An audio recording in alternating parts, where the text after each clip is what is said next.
اس میں سوال اٹھ جاتا ہے کہ جو الزام لگایا گیا ہے کسی بھی بااثر شخص کے خلاف، اس کا وکیل آ کے کہتے ہیں جی آپ اس کو کیسے جو ہے وہ ثابت کر سکتے ہیں، اس کو کیسے پروف کریں گے. میں آپ کو چھوٹا سا ایک ٹکڑا سنا دیتا ہوں اس چیز کو ایکسپلین کرنے کے لیے کہ عطا تارڑ صاحب نے جب فواد چودھری نے الزام لگایا وہ 40 کروڑ والا ان کا مسعود مجید صاحب کے حوالے سے، تو عطا تارڑ صاحب کا اس کے جواب میں کیا فرمانا ہے؟ میں اللہ تعالیٰ کو حاضر ناظر جان کے کہتا ہوں کہ اگر میں نے آپ کے اس ایم پی اے کو چودھری مسعود جن کا نام ہے 40 کروڑ روپیہ آفر کیا ہو تو اللہ تعالیٰ مجھ پر اپنا عذاب اور قہر نازل فرمائے، اور اگر آپ جھوٹے ہیں اور مجھ پر جھوٹا الزام لگا رہے ہیں تو یہ بھی دعا کرتا ہوں کہ اللہ تعالیٰ آپ پر اپنا قہر اور عذاب نازل فرمائے. یہ جو آپ نے 17-18 سیکنڈ کا ٹکڑا دیکھا، اس میں عطا تارڑ صاحب فرما رہے ہیں کہ اللہ تعالیٰ کا عذاب مجھ پہ نازل ہو اگر میں نے 40 کروڑ روپے دینے کی بات کی ہے یا میں نے 40 کروڑ روپے کی آفر کی ہے، ورنہ دوسری سائڈ کے اوپر عذاب کرے. اس کو اگر آپ غور سے سنیں، یہ آپ کو مل جائے گا سوشل میڈیا. مجھے تو اس کو سن کے ایسا لگتا ہے کہ عطا تارڑ صاحب یہ کہہ رہے ہیں کہ اگر 38 کروڑ روپے ہم نے دیے ہوں یا 42 کروڑ روپے دیے ہوں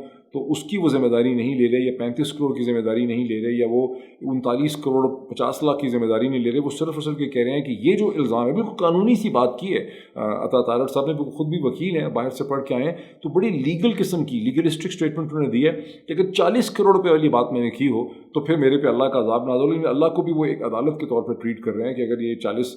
کروڑ کا نہ ہوا، یہ 39 کروڑ کا ہوا یا 35 کروڑ کا ہوا تو پھر میری ذمہ داری نہیں بنتی ہے. کچھ اس طرح سے یہ لیگلسٹک قسم کی انہوں نے اسٹیٹمنٹ دی ہے. پرابلم کیا ہمیں سمجھ آتا ہے پاکستان کے پورے ڈھانچے کا جو ہم دیکھ رہے ہیں؟ دیکھیں پرابلم ہمیں اس سے ایک مورل آؤٹ کم کیا ہے. مورل آؤٹ کم یہ ہے کہ، اور اسی چیز کا تعلق فورن فنڈنگ کیس کے ساتھ ہے جس کے اوپر میں کچھ کامنٹس ابھی کرتا ہوں جو ہم کہانی سن رہے ہیں. وہ تمام لوگ پاکستان میں جو اپنے بینکس میں ٹرانسپیرنٹ طریقے سے پیسے رکھتے ہیں، جو کریڈٹ کارڈ سے خرچہ کرتے ہیں، جو ڈیبٹ کارڈ سے خرچہ کرتے ہیں، جو ہر چیز چیک رکھتے ہیں، چیک کا ریکارڈ رکھتے ہیں، اور تمام چیزیں فیڈرل بورڈ آف ریونیو کو، حکومت کو جا کے کسی اس کے ادارے کو سبمٹ کر دیتے ہیں. ان کی ساری ٹرانزیکشنز اوپن اور ویزیبل ہوتی ہیں. جو فون نمبر جو ہے اپنے نام پہ سم خریدتے ہیں، اس کو اپنے NIC سے نچی کر دیتے ہیں. وہ مختلف قسم کی اور لوگوں کے نام پہ سم استعمال نہیں کر رہے ہوتے. وہ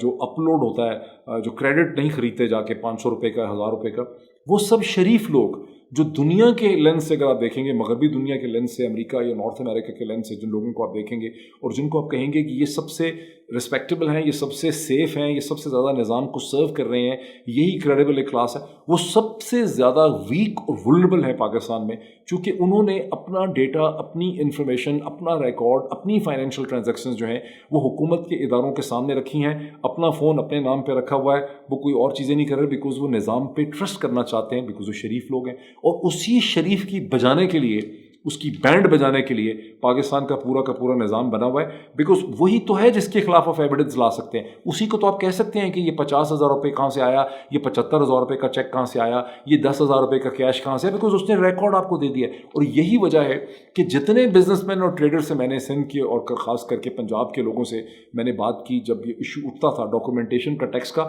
تو وہ کہتے تھے ڈاکٹر صاحب آپ کو کیا پتا، اگر ہم ٹیکس کی ڈاکومنٹیشن رکھیں گے تو ہر مہینے ہمیں ایک اکاؤنٹنٹ کو 25, 30, 40,000 روپیہ دینا پڑے گا، کاغذ اکٹھا کرنا پڑے گا، اس کا تردد ہوگا. اور جب ہم اپنا سارا ریکارڈ اٹھا کے FBR کے حوالے کر دیں گے تو ہماری اگلی 4 جنریشنز جو ہیں وہ عذاب میں رہیں گی، بیکاز اسی ریکارڈ کو، اسی ڈیٹا کو، اسی تمام انفارمیشن کو ہمارے خلاف اور ہمارے خاندانوں کے خلاف استعمال کیا جائے گا. یہ چیز مائنڈ میں رکھیں تو پھر آپ کو سمجھ آئے گا کہ وہ فورن فنڈنگ، سو کالڈ فورن فنڈنگ کا کیس ہے وہ کیا ہے. یہاں آپ 40 کروڑ روپے کی کرپشن تو کر لیں، یہ فنڈز کہاں سے آ رہے ہیں؟ یہ فنڈز آ رہے ہیں سندھ سے. سندھ سے کیسے آ رہے ہیں؟ بیکاز یہ سب کو پتہ ہے، ہر کانٹریکٹر کو، ہر بزنس مین کو، ہر ٹھیکیدار کو، ہر سرکاری ملازم کو پتہ ہے کہ سب سے زیادہ جو کک بیک کمیشن ہے کنسٹرکشن پروجیکٹ میں وہ سندھ میں لیا جاتا ہے. یعنی پنجاب میں اگر 25-30% یا 35% ہے، خیبر پختونخوا میں شاید 20-25% ہے، تو سندھ میں وہی چیز 40-45 یا 50% ہے. طریقہ کار کیا ہے کہ جب آپ ایک پروجیکٹ کو اپروو کرتے ہیں، سڑک کا پروجیکٹ ہو، کسی اور چیز کا پروجیکٹ ہو، جو ورکس ہوتے ہیں،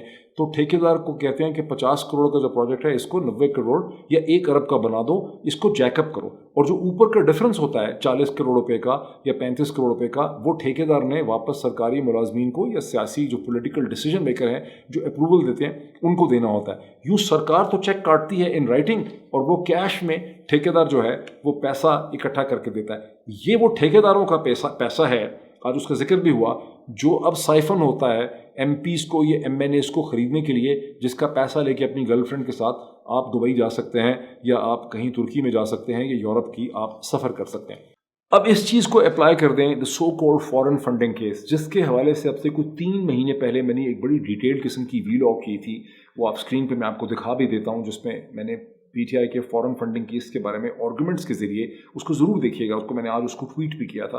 اور میں نے اس میں آرگومنٹس کے ذریعے یہ ثابت کیا تھا کہ جس چیز کو فارن فنڈنگ کیس کہا جاتا ہے، یہ در حقیقت صرف پروہیبٹڈ فنڈنگ کیس ہے۔ اور آپ یہ سمجھیں کہ میرے آرگومنٹ کی بڑی فتح ہوئی جب خود الیکشن کمیشن آف پاکستان نے اس کے ٹائٹل کو اب سے 1 مہینہ پہلے چینج کر کے جب فیصلہ محفوظ رکھا تو انہوں نے کہا کہ یہ در حقیقت پروہیبٹڈ فنڈنگ کیس ہے۔ اس سے پہلے 2017 کا سپریم کورٹ آف پاکستان کا فیصلہ بھی، اس کو بھی اگر آپ غور سے دیکھیں، جو اس وقت چیف جسٹس ثاقب نثار تھے، تو اس میں کلیئرلی بتایا گیا ہے کہ یہ فارن فنڈنگ کیس جو ہے یہ در حقیقت ایک پروہیبٹڈ فنڈنگ کیس جو ہے بن جاتا ہے، اور اگر funding prohibited who, election commission of Pakistan صرف یہ ڈٹرمن کر سکتا ہے کہ فنڈنگ پروہیبٹڈ سورسز سے تھی، یعنی ایسے سورسز سے جہاں سے فنڈنگ کسی پولیٹیکل پارٹی کو نہیں لینے چاہیے تھے، تو وہ فنڈنگ جو ہے وہ پھر فیڈرل گورنمنٹ فیصلہ کرے گی یا عدالت فیصلہ کرے گی کہ یہ فنڈنگ جو ہے یہ کانفیسکیٹ ہو سکتی ہے۔ لیکن اس وقت جو کیس بلڈ اپ کیا جا رہا ہے سارے کا سارا وہ یہ ہے کہ اس سو کالڈ فارن فنڈنگ کی، اچھا جب فارن فنڈنگ کیس کی آپ ٹرم استعمال کرتے ہیں تو ذہن میں آتا ہے کہ یہ کوئی فنڈنگ کسی فارن حکومت نے، کسی پاکستان کی دشمن طاقت نے، ہندوستان نے، ان کی انٹیلیجنس ایجنسی را نے، امریکہ نے،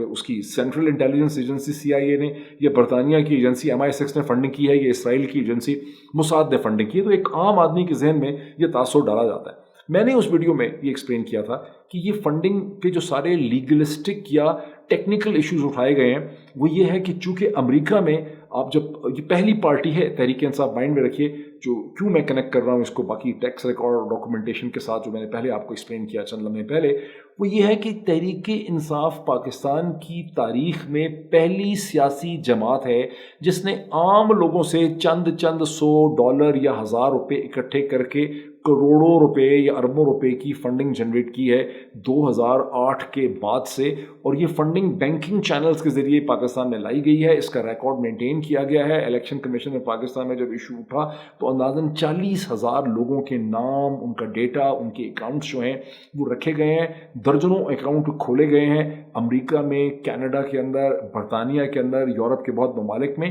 اور چونکہ ہر ملک کے جو قوانین ہیں پولیٹیکل فنڈ ریزنگ کے حوالے سے وہ مختلف ہیں، وہ ڈفرینٹ ہیں، ہر جگہ پہ ایک ڈفرینٹ اسٹریٹجی جو ہے وہ اختیار کرنی پڑی ہے۔ امریکہ جو ہے وہ پولیٹیکل فنڈنگ کے حوالے سے سب سے بڑی مارکیٹ ہے، اور وہاں پر ایک ایکٹ ہے جس کو فارن ایجنٹ رجسٹریشن ایکٹ 1934 کہتے ہیں،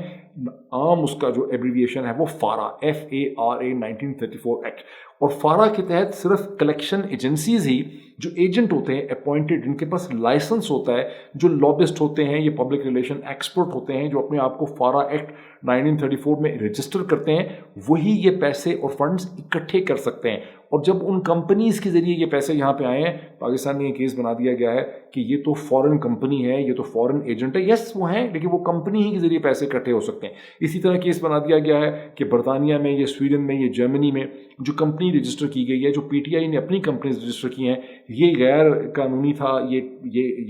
اللیگل ایکٹ ہو گیا ہے۔ یا اگر کوئی کلیکشن ایجنسی جو ہے اسے کوئی انڈین خاتون، انڈین سٹیزن یا جو ڈوئل سٹیزن ہے، یہ جس کے پاس انڈین نان ریزیڈنٹ انڈین ہے، یا اس کی کمپنی انڈیا میں بھی کام کرتی ہے، تو اس کو یہ جوڑ دیا گیا ہے کہ یہ ہندوستانی فنڈنگ ہو گئی۔ او ہو توبہ توبہ توبہ توبہ، اف خدایا